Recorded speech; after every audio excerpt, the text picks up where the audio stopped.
Hello students, welcome to BSCB English medium. आज के इस लेक्चर 4 में हम बात करेंगे इलेक्ट्रिक फील्ड के बारे में।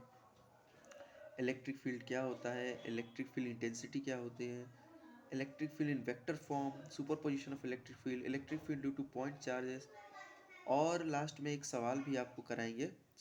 इसके इर्द गिर्द आज का हमारा लेक्चर है वो डिफाइन है।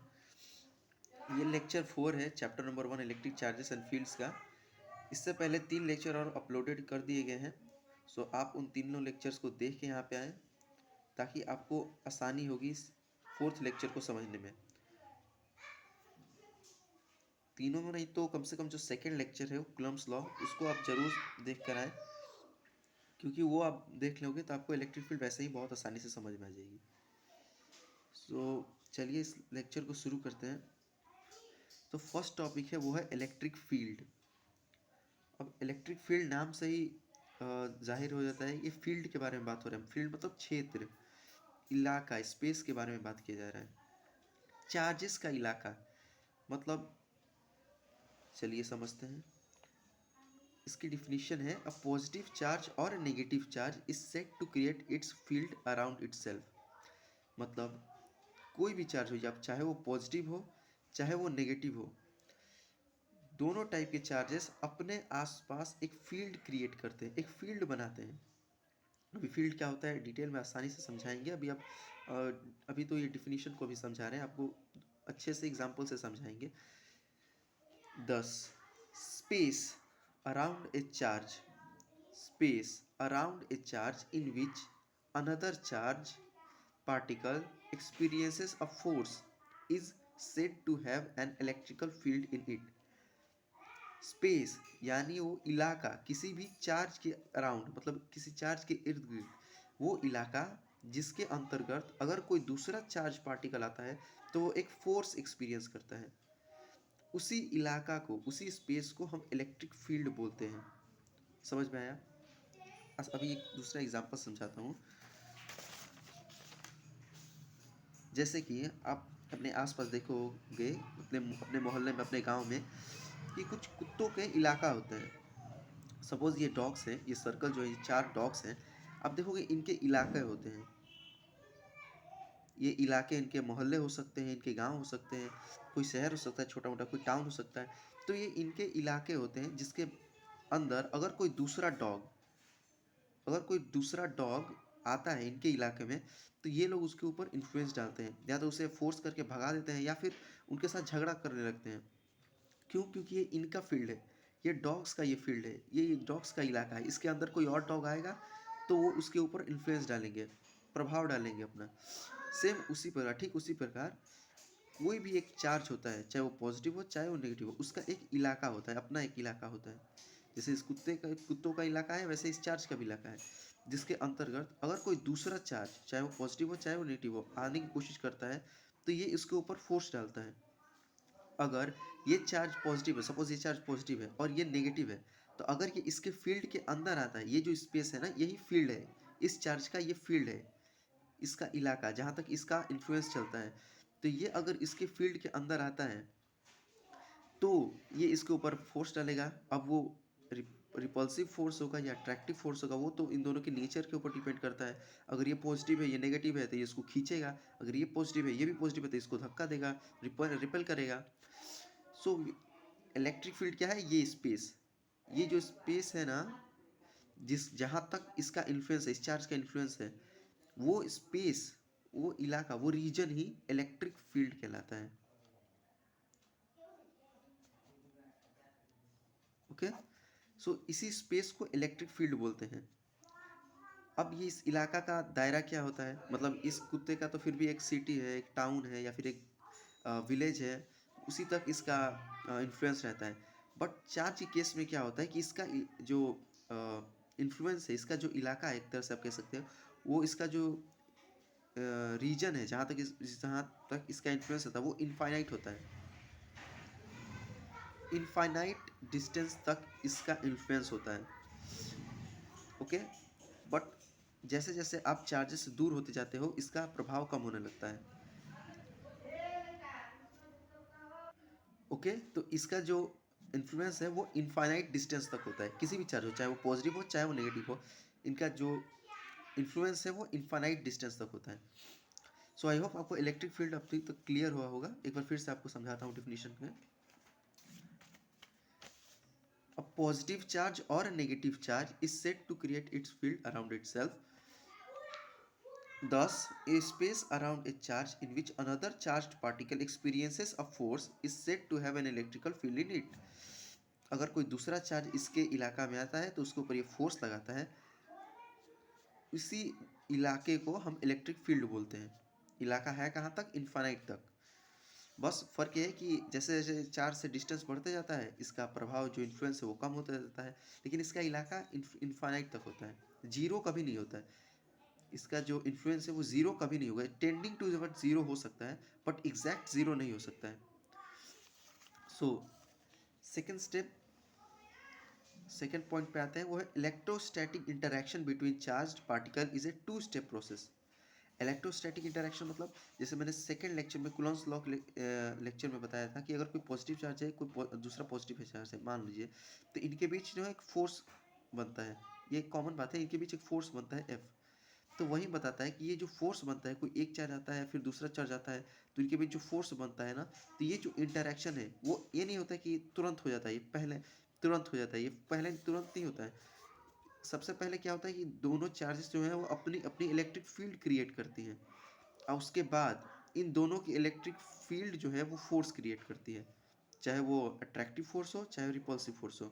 ओके, तो सपोज कोई एक चार्ज है और एक यहाँ पे चार्ज है, तो क्या होगा? सबसे पहले ये अपना फील्ड क्रिएट करेगा, और ये भी अपना एक फील्ड क्रिएट करेगा, फर्स्ट स्टेप। सेकेंड स्टेप में क्या होगा? इसका फील्ड और इसका फील्ड मिलकर एक फोर्स क्रिएट करेगा। यहाँ पे ये भी पॉजिटिव चार्ज है, ये भी पॉजिटिव चार्ज है, तो क्या होगा? रिपल्सिव होगा, तो ये भी इधर भागेगा, ये भी इधर भागेगा।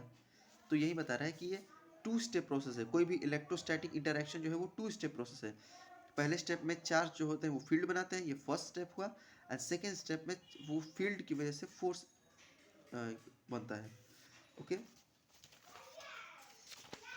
एंड देन दूसरी बात आती है इसकी डायरेक्शन की, इलेक्ट्रिक फील्ड की डायरेक्शन की। इलेक्ट्रिक फील्ड की डायरेक्शन क्या होगी? सपोज ये पॉजिटिव चार्ज है, तो इसकी जो डायरेक्शन होगी ना वो रेडियली आउटवर्ड होगी। ये जो चार्जेस होते हैं, ये एक तरह से आप स्फेयर की तरह इसको ट्रीट कर सकते हैं। स्फेयर में क्या होता है? ऐसे चार्ज निकलता है चारों ओर से, हर तरीके से। तो इसमें क्या होगा? ऐसे, इस प्रकार से इसका इलेक्ट्रिक फील्ड निकलता है, रेडियली आउटवर्ड। ओके, और ये जो लाइंस होती है ना वो इमेजिनरी लाइंस होती है। आगे इसके बारे में भी एक डिटेल लेक्चर आएगा जिसका नाम इलेक्ट्रिक फील्ड लाइंस है, लेकिन अभी के लिए आप समझ जाइए कि ये एक इमेजिनरी लाइंस होती हैं, एक्चुअल में ऐसे एग्जिस्ट नहीं करती हैं, हम बस समझने के लिए सब मान लिए हैं। जो नेगेटिव चार्ज होती है ना उसका इनवर्ड डायरेक्शन में होता है, डायरेक्शन इलेक्ट्रिक फील्ड का। ओके, अब तीसरे पॉइंट पे आते हैं आगे। अब ये पॉइंट तो आपको समझ में आ गया। नेक्स्ट टॉपिक है वो इलेक्ट्रिक फील्ड इंटेंसिटी। बट उससे पहले आपको टेस्ट चार्ज के बारे में थोड़ा बता देता हूँ। टेस्ट चार्ज क्या होता है? टेस्ट चार्ज को हम क्यू नॉट से डिनोट करते हैं। ये एक पॉजिटिव चार्ज होता है, हमेशा पॉजिटिव ही रहेगा। टेस्ट चार्ज जो है पॉजिटिव चार्ज होता है, और ये इतना छोटा चार्ज होता है कि ये अपनी कोई फील्ड नहीं बना पाता। Not able to create its field, ये अपनी इलेक्ट्रिक फील्ड क्रिएट नहीं कर पाता, इतना छोटा होता है। आप समझिए ये टेस्ट चार्ज, इसका नाम ही है टेस्ट चार्ज। ये हम फील्ड की डायरेक्शन या फिर किसी पर्टिकुलर पॉइंट पे फील्ड की वैल्यू निकालने के लिए ऐसे ऐसे चार्जेस का हम इस्तेमाल करते हैं। ओके, तो टेस्ट चार्ज आपको समझ में आ गया होगा। चलिए अब नेक्स्ट पे चलते हैं।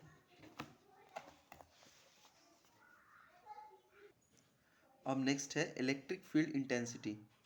इलेक्ट्रिक फील्ड इंटेंसिटी को ई और उसके ऊपर ये वेक्टर का साइन देके हम डिनोट करते हैं। इलेक्ट्रिक फील्ड और इलेक्ट्रिक फील्ड इंटेंसिटी एक वेक्टर क्वांटिटी है। चलिए इलेक्ट्रिक फील्ड इंटेंसिटी के बारे में हम जानते हैं। The electric field intensity at any point is defined as the force experienced by a unit positive test charge placed at that point. Unit positive test charge, ये मैंने अभी आपको एक्सप्लेन किया था टेस्ट चार्ज को, उसी को बताया गया कि unit positive test charge placed at that point किसी भी पॉइंट पे इलेक्ट्रिक फील्ड निकालने की तरीका क्या, इलेक्ट्रिक फील्ड इंटेंसिटी को निकालने का तरीका क्या है? उस पॉइंट पे पहले टेस्ट चार्ज रखो। टेस्ट चार्ज रखने के बाद सपोज एग्जांपल लेके समझाता हूँ।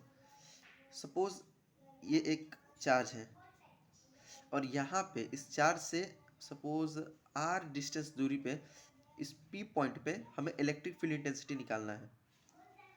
ओके, इलेक्ट्रिक फील्ड इंटेंसिटी निकालना है इस p पॉइंट की वजह से। सबसे पहले स्टेप क्या करेंगे, हम एज्यूम करेंगे यहाँ पे क्यू नॉट टेस्ट चार्ज, इसको यहाँ पे लाएंगे। बोले थे ना टेस्ट चार्ज सिर्फ हम लोग इलेक्ट्रिक फील्ड इंटेंसिटी को फाइंड करने के लिए या फिर किस डायरेक्शन में इलेक्ट्रिक फील्ड है उसके लिए यूज़ करते हैं। तो वैसे इस बेचारे टेस्ट चार्ज को पी पॉइंट पे लाएंगे। पी पॉइंट पे लाने के बाद हम क्या, अब ये भी एक चार्ज है। अब इसके ऊपर इसकी तो इतनी औकात है नहीं कि ये इसके ऊपर फोर्स लगाए या अपनी खुद की इलेक्ट्रिक फील्ड बनाए। हाँ, तो ये इसके ऊपर फोर्स लगाएगा। हमने सेकेंड लेक्चर कूलम्ब्स लॉ में देखा था F इजिकल टू के, इसको मान लेते हैं q naught by are square, right. इसके ऊपर ये फोर्स लगा रहा है। नाउ इलेक्ट्रिक फील्ड इंटेंसिटी क्या बोल, अब इलेक्ट्रिक फील्ड इंटेंसिटी कैसे निकाला जाएगा? Electric field intensity at any point is defined as the force experienced by a unit positive test charge placed at that point। मतलब यहाँ पे जो फोर्स ये चार्ज एक्सपीरियंस करेगा डिवाइडेड बाय इस चार्ज की मैग्नीट्यूड, तो हम इलेक्ट्रिक फील्ड इंटेंसिटी निकाल सकते हैं। फॉर्मूला में आपने देखा होगा E is equal to f by q naught. Q naught को क्यों लेते हैं? क्योंकि हर जगह इलेक्ट्रिक फील्ड इंटेंसिटी निकालने के लिए इसी का इस्तेमाल करते हैं। तो फोर्स क्या हो गया, के q naught by are square into q naught cancel. तो फील्ड क्या आएगा, k Q by are square. तो इस पॉइंट P का इलेक्ट्रिक फील्ड इंटेंसिटी क्या होगा, k Q by are square होगा। ओके, तो इसी को यहाँ पे बताया है। The electric field intensity at any point is defined as the force experienced by a unit positive test charge placed at that point। I hope आपको electric field intensity समझ में आ गया होगा। अब इफ वेक्टर क्वांटिटी है तो ये तो इसका मैग्नीट्यूड आ गया के क्यू बाई आर स्क्वायर। अब इसका डायरेक्शन कैसे होगा? इसका डायरेक्शन पता लगाने के लिए क्या करते हैं, directed along force on test charge. मतलब जो फोर्स की डायरेक्शन होगी वही इलेक्ट्रिक फील्ड की डायरेक्शन होगी। समझाता हूँ। जैसे ये पॉजिटिव है, टेस्ट चार्ज हमेशा पॉजिटिव होता है और ये भी पॉजिटिव है, तो इसको किधर धकेलेगा, इधर धक्का देगा। तो ये फोर्स की डायरेक्शन होगी, ये इसको इस साइड धक्का देगा, इसको रिपल करेगा, तो ये इस डायरेक्शन से। तो जो फोर्स की डायरेक्शन है सेम वही वो भी इलेक्ट्रिक फील्ड की भी डायरेक्शन है। इलेक्ट्रिक फील्ड कहाँ होगी, इलेक्ट्रिक फील्ड का वैल्यू क्या हो गया, के क्यू बाई आर स्क्वायर। इसका डायरेक्शन हो गया away from Q, away from the charge, source charge. Okay, so वही बताया गया है, directed along force on test charge where Q naught tends to zero. हाँ, ये टेस्ट चार्ज है, इसकी वैल्यू बहुत ही कम होती है, बहुत छोटी हो, इतनी छोटी कि अपनी फील्ड तक नहीं बना पाता। तो ये टेंस टू जीरो ही तक हम मान के चलते हैं। So that presence of this charge q naught may not affect the source charge q and its electric field is not changed. Therefore expression for electric field intensity can be better written as. तो मतलब ऐसे भी हम लिख सकते हैं electric field is equal to limit q naught tends to zero f by q naught. यहाँ पे क्यू नॉट मतलब टेंस टू जीरो, जीरो नहीं है, ये इसका वैल्यू जीरो नहीं है, टेंस टू जीरो मतलब बहुत ही छोटा है, जीरो के करीब है, बट जीरो नहीं है। जीरो होगा तो ये अनडिफाइंड हो जाएगा। ओके, अब चलिए दूसरा पॉइंट है, electric field intensity is a measurement of electric field. हाँ, ये इंपॉर्टेंट पॉइंट है। मैंने बताया था कि इलेक्ट्रिक फील्ड और इलेक्ट्रिक फील्ड इंटेंसिटी में डिफरेंस क्या है। एक सबसे बड़ा डिफरेंस ये है कि इलेक्ट्रिक फील्ड इंटेंसिटी जो है वो मेजरमेंट है इलेक्ट्रिक फील्ड का। इलेक्ट्रिक फील्ड को मेज़र मतलब मापेंगे, उसका वैल्यू निकालेंगे, इलेक्ट्रिक फील्ड कहाँ पे, ये के क्यू बाई आर स्क्वायर है। तो ये जो है ना, इलेक्ट्रिक फील्ड इंटेंसिटी करता है इलेक्ट्रिक फील्ड की वैल्यू निकालना, उसकी डायरेक्शन निकालना, किस पॉइंट पे कितने इलेक्ट्रिक फील्ड है, ये इलेक्ट्रिक फील्ड इंटेंसिटी है।